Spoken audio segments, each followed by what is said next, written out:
Hello, mga ka-farmer.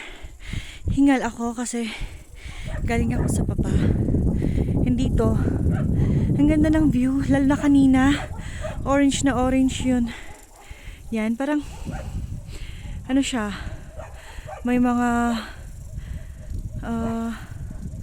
may mga fire. Kumbaga may flame siya sa baba. Parang charcoal na nag-iinit. Pero ngayon na ano na siya na coveran na ng clouds. Kaya hindi masyadong kita.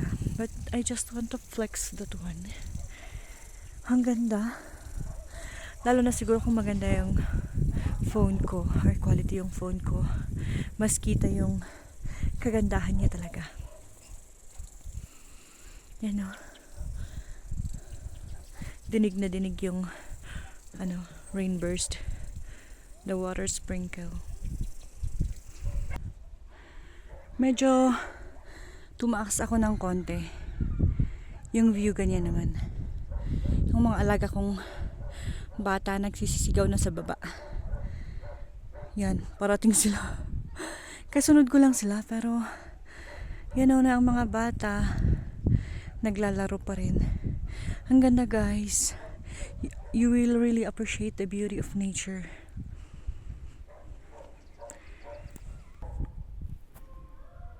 Okay, dito naman guys, dito banda.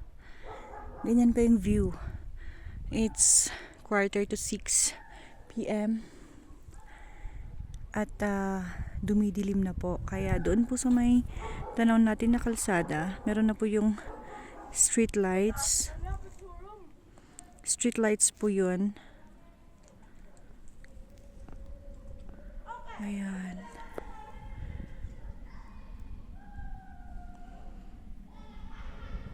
Shoutout nga pala sa mga sumusubaybay or kahit hindi sumusubaybay pero sa mga nanunood paminsan-minsan sa videos ko.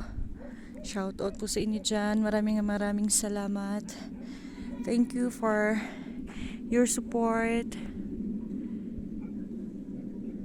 Yan. Naririnig niyo yan?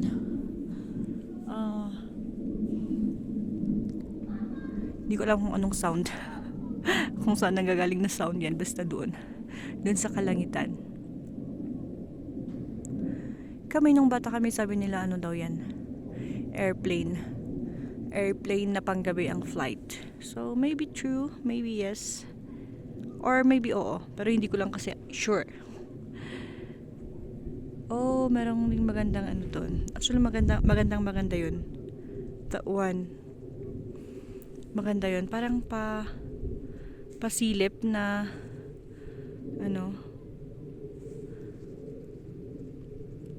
hindi masyadong kita kahit medyo bright ko. Doon, kung medyo bright ko dyan,